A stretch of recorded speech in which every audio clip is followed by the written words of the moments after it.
इसमें हम सीखेंगे, जैसे कल एक बच्चे ने चार्ट भी बनाया था, RHS सर्वांश। लाइए दिखाइए।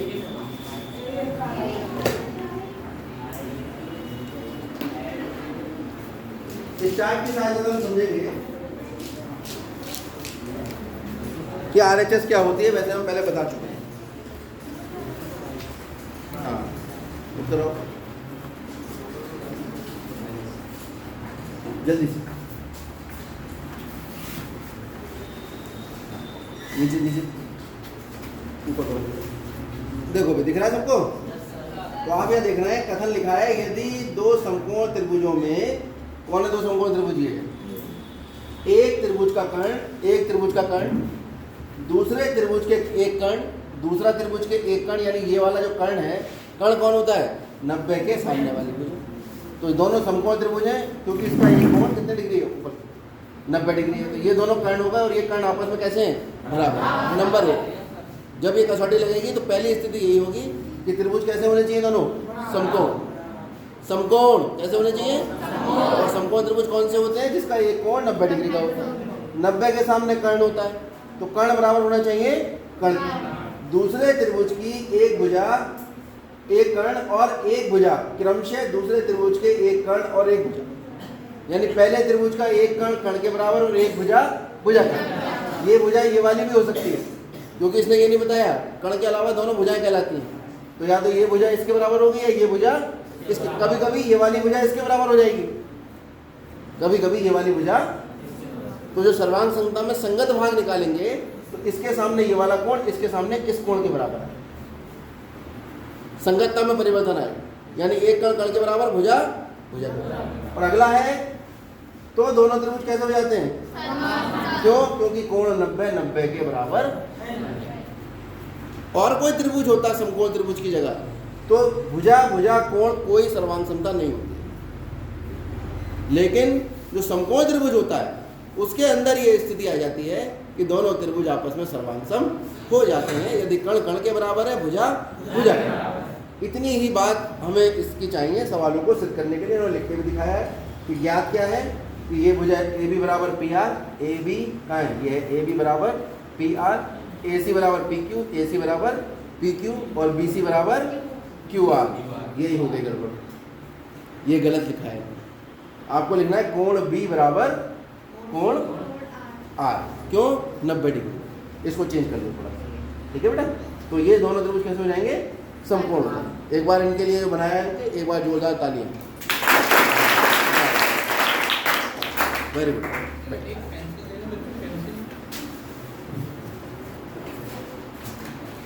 चलिए, तो RHS सर्वांग समता हमने समझ ली। ठीक, मैं बोर्ड पे एक बार और समझा रहा हूँ। तो एक हमारे पास समकोण त्रिभुज है, एक दूसरा समकोण त्रिभुज है।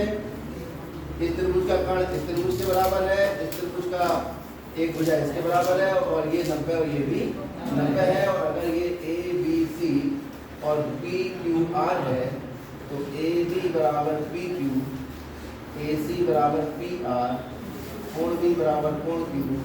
तो त्रिभुज ए बी सी सर्वांगसम हो जाएगा त्रिभुज पी क्यू। और ये कौन सी सर्वांग समता कहलाती है? RHS। क्यों कहते हैं RHS इसको? Right hand side, right angle नहीं, इस R का मतलब होता है राइट एंगल। राइट एंगल की हिंदी होती है। इस H का मतलब होता है हाइपोटेनियस, ठीक है? हाइपोटेनियस। तो हाइपोटेनियस जो है इसे क्या कहते हैं हम? हाइपोटेनियस, ठीक है? और जो तीसरा ये है S, ये है साइड, यानी हाइपोटेनियस की स्पेलिंग अभी देखेंगे, थोड़ा सा कंफ्यूजन होता है।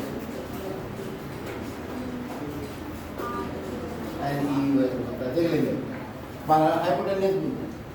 तो साइड, राइट एंगल और हाइपोटेनियस। अब जैसे RHS है तो ये इसका नाम क्या पड़ा हिंदी में अगर लिखेंगे तो?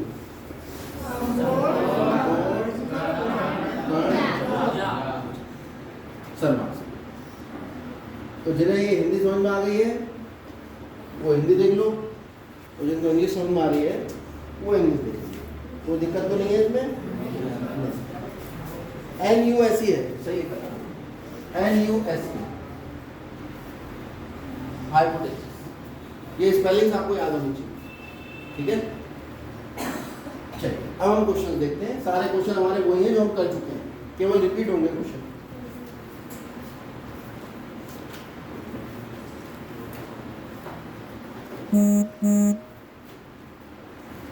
पांचवा सवाल से पहले हम देखेंगे,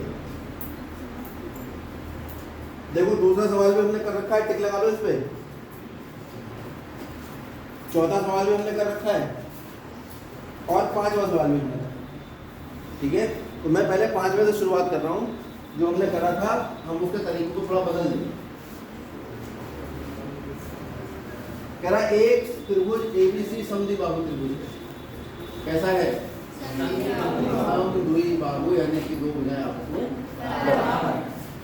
AP लंब है BC पर, पिछले क्वेश्चन में AD लंब दिया था, D की जगह P बोल दिया। तो सिद्ध कीजिए RHS सर्वांग समता से AP लंब है BC पर, कोण B बराबर कोण C, ये हमें सिद्ध करना है। ये वाला कोण इसके बराबर है, इसे कहना है ज्ञात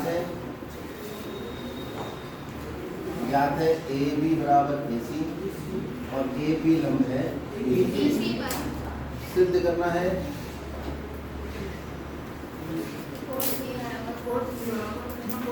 कोण B बराबर। अब देखिए उत्पत्ति,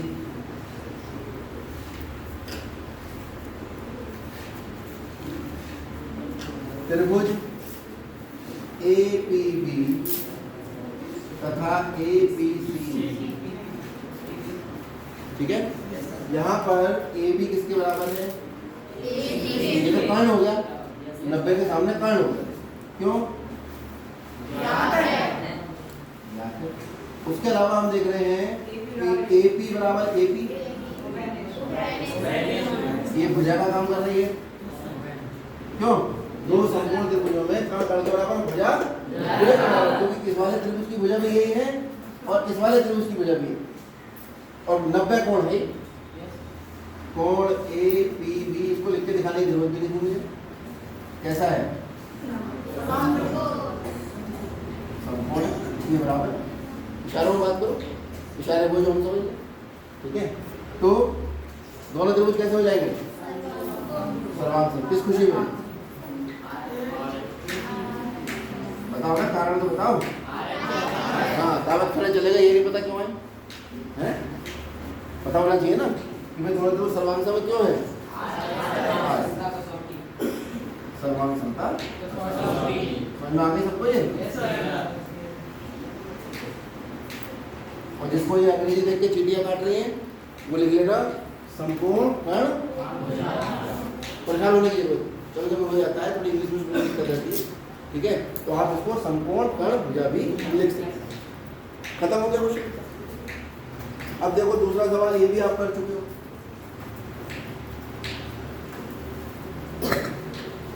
AD समद्विबाहु त्रिभुज ABC का शीर्ष लंब है।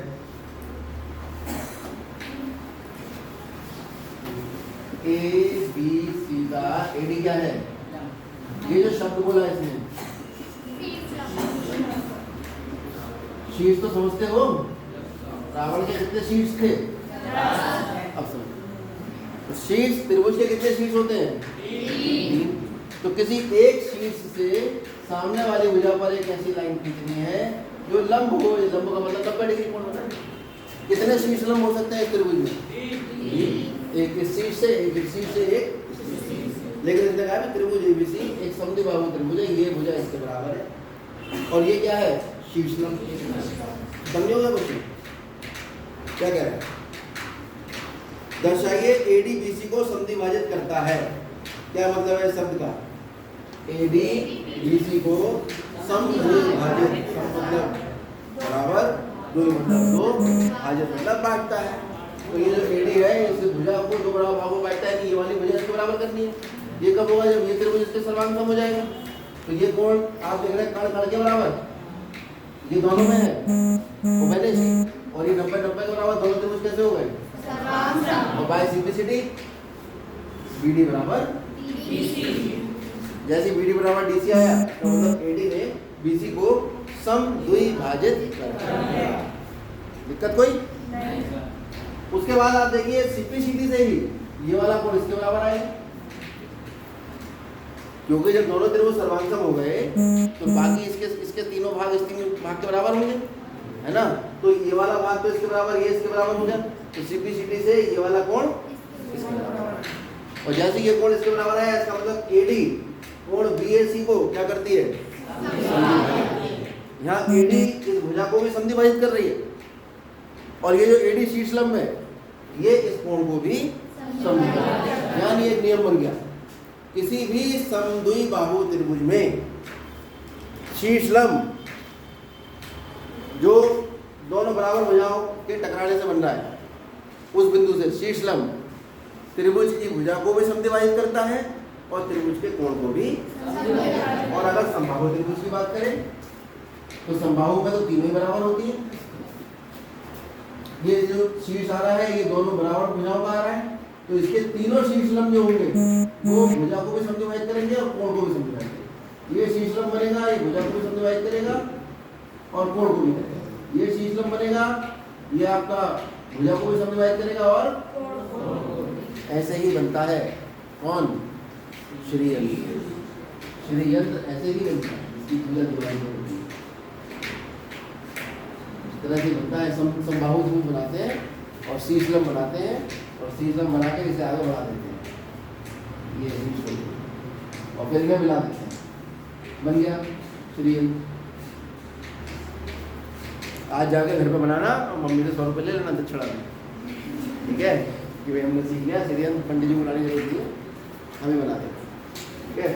ये बन जाते हैं सारे खाने, और यहीं पे चावल रोली सब हल्दी वल्दी रख के, और पंडित जी कहते हैं कि हाँ भाई इसका संपन्न बनता है ना, ऐसे हिसाब किताब बनता है। चल आज जाकर पूजा कर लेना खुद ही श्रीयंत्र, आगे बढ़ो। तो कर लोगे अभी से खुद? अरे कर लोगे, जिसके समझ में आ गया ऐसे कर लो, जिसके समझ में नहीं आया है वो हमने दूसरे तरीके से पहले करवा रखा है। एग्जाम में तो लिख के आएगा नहीं कि RHS से करना है, आपकी इच्छा है आप कैसे करते हैं। आगे बढ़ते लो, चौथा सवाल करो, ये करवा दूं? करवा दो, चलो याद है, लिखो याद है त्रिभुज ABC में AB बराबर और AD जो है वो लंब है, सिद्ध करना है। दो बातें हमें सिद्ध करनी है, नंबर 1 BD बराबर BC और नंबर 2 कोण BAD बराबर कोण BBC। दैट इज, ठीक है, दैट इज ये आपका लैटिन लैंग्वेज का शब्द है, इसका मतलब है अतः। लिखते हैं अतः, तो आई गॉट मतलब अतः। अतः AD जो है वो क्या करता है? BC को क्या करता है? समद्विभाजित करता है। और ये क्या हुआ? दैट इज AD और BAC को क्या करता है? इसका मकसद समझ में आ गया? क्यों? इसका मकसद समझ में आया? क्वेश्चन क्यों दिया तुम्हें ये? आपको ये जानकारी दे दी इसने कि जब भी समद्विबाहु त्रिभुज का शीर्ष लंब बनाओगे वो समद्विबाहु त्रिभुज को कि सामने वाली भुजा को भी समद्विभाजित करेगा और साथ साथ कोण को भी। आप कागज से काट के भी घर पे एक प्रैक्टिकल करके देखना, काट के चिप करके देखना, ठीक है? इसलिए हमने पूरा समय दिया है ज्योमेट्री में, जीवन में दोबारा पढ़ने नहीं मिलेगी इस तरह की ज्योमेट्री, याद रखिए। उत्पत्ति, तो त्रिभुज ADB तथा ADC, बताओ क्या क्या है? AB बराबर और AD बराबर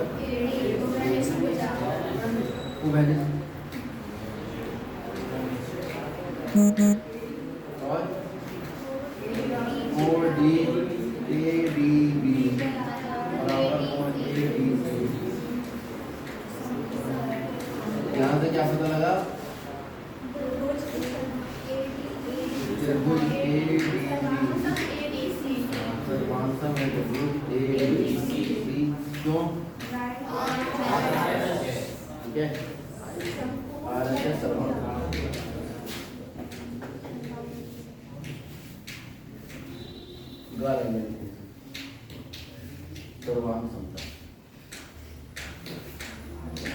चलिए, जैसे दोनों त्रिभुज समांसम हुए, अब इनके सारे भाग बराबर होंगे, यानी BD बराबर DC और कोण DAD बराबर कोण DAC। क्यों?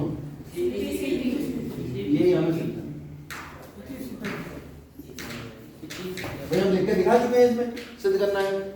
हमने बात समझ ली इसकी, जो कहना चाह रहा था कि AD BD को समडिवाइड करता है, इसका मतलब गणित के रूप में BD बराबर DC और AD कोण को समडिवाइड करता है, इसका मतलब ये वाला कोण बराबर। कोण का नाम लिखना आपको आना चाहिए। मैं कई बार बता चुका हूँ, हर बार बताता हूँ कि किसी कोण का नाम लिखना है तो कोण का निशान लगाओ, ये भुजाएं कहलाती है, ये शीर्ष कहलाता है, शीर्ष बीच में आता है। ये कोण का नाम लिखने का तरीका है। जैसे इस कोण का नाम लिखेंगे तो ये इसकी दो भुजाएं हो गई, ये B, ये शीर्ष A बीच में आएगा, जो बीच में आएगा वही शीर्ष होता है, वहीं पर कोण बनता है। ठीक है, ये ध्यान रखें, बता दीजिए।